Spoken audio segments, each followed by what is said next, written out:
Thanks, Lucas, so much, and thank you, Amanda.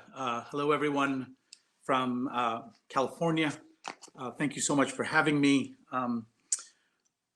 The question for tonight, are we there yet, is, I think, a question that writers ask themselves a lot, right? And it's one that I've asked myself a lot. Is this book done? Is this project done? Is this story done?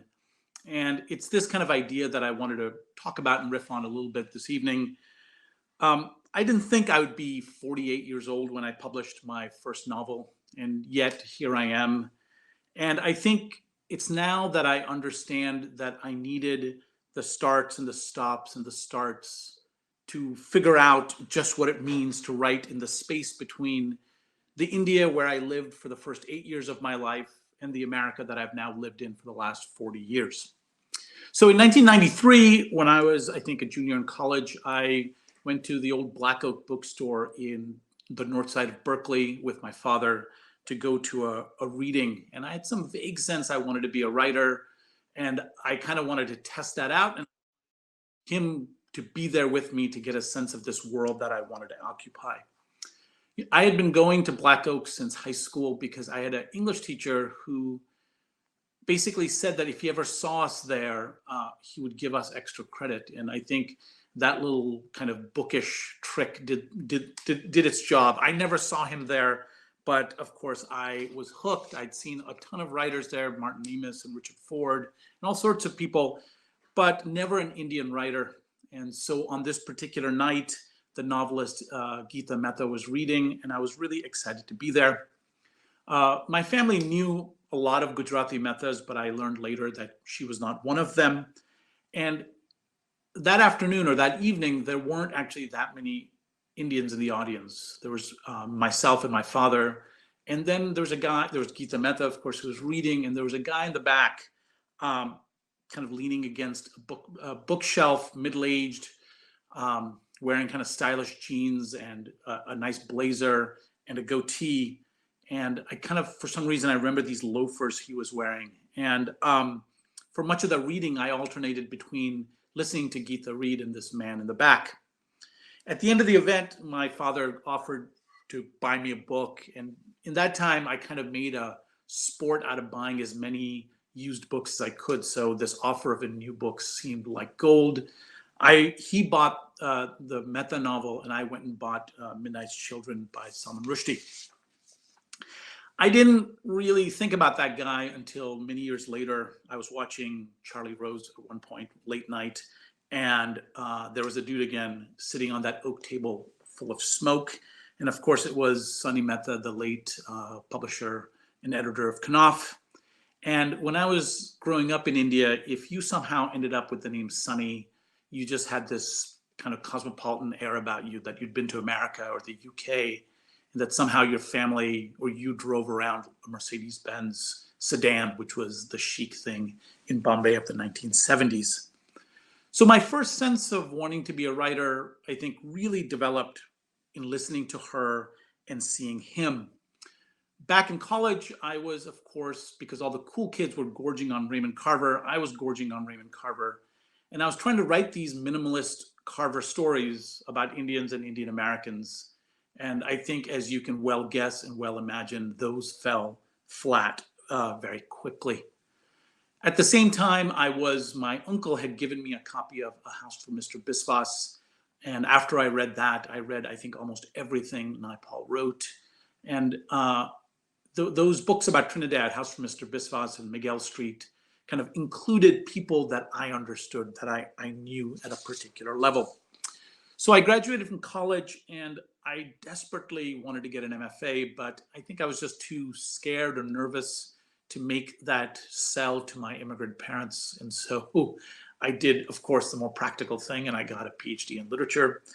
And the mid-late 90s were a really heady, exciting time to be a graduate student. You know, the Saids and the Homi Babas and the Gayatri Spivaks were kind of shaking the ground beneath our post-colonial feet, and it was really exciting to be there. While I was doing this, of course, I was still so deeply kind of wanting to write novels. And I was reading all these books that were coming out in the 90s, Rushdie, Arundhati Roy, Rohinthan Mistry, Anita and Kiran Desai.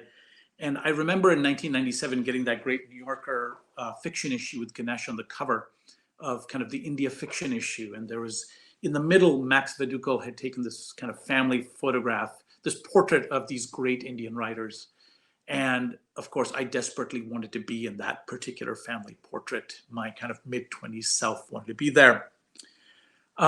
These were all very, very different writers, but I think they all took the subject of India as the primary thing they talked about, right? In all of its complexities in terms of violence and caste and kind of the history of partition and history and all of these different things.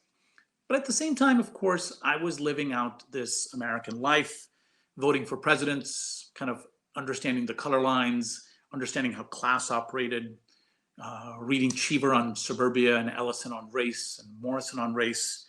And I finished graduate school, took an academic job, and I eventually left, finally kind of wanting to make a go at being a writer. And I did. I wrote and published a book of stories on Indian immigrants in America. But even after that, I still felt like I needed to write the big Indian novel, that I needed to fulfill, I think, that 19-year-old ambition I had sitting at Black Oak listening to Geeta Mehta read. But the problem, of course, was that I didn't know the place. I'd left it when I was 8, and I'd made some trips back here and there. And I wrote and wrote at this novel. I added and I subtracted, and I couldn't really figure out why it was taking so long to complete, why the kind of emotional heartbeat of the novel was so irregular.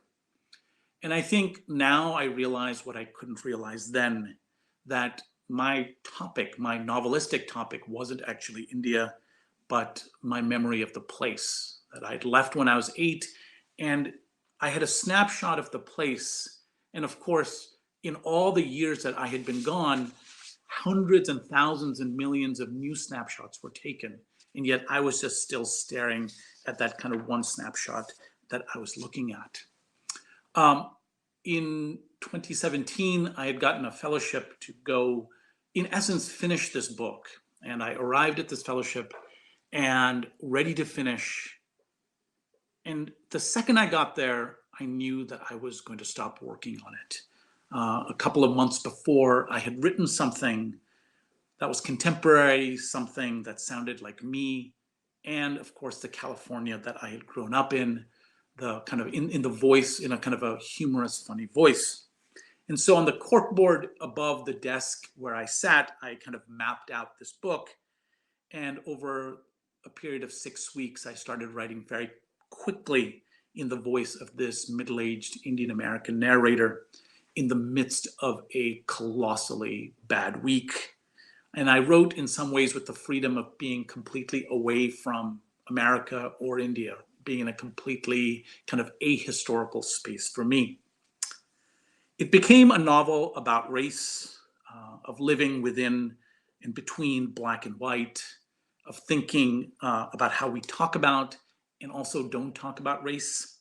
It became a novel about middle age and tennis and campus life. And it became a novel about specifically my American life and this character's American life in the shadow of the 2016 election, infused with an India that I couldn't keep quite in the past. So India, of course, is still very much a part of this book, but not in the way I had envisioned it all those years ago when I sat there at 19 reading Midnight's Children.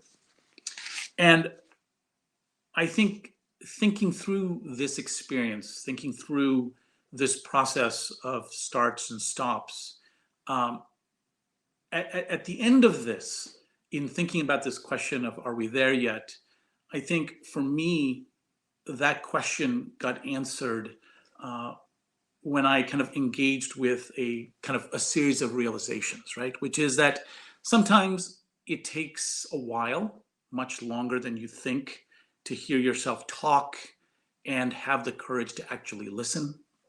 That sometimes it takes a while to unburden all the various anxieties of influence you have. to stop loving and admiring other writers and to get on with your own thing, to kind of engage with your own voice. Sometimes it takes a while to map out the physical places that have culturally and socially shaped your life and how they all creatively fit together. And sometimes, funnily enough, a novel you've been trying to figure out how to write your entire adult life comes out in the middle of a pandemic. But that, of course, is, I think, a topic for another conversation over beers or something else. Thanks so much.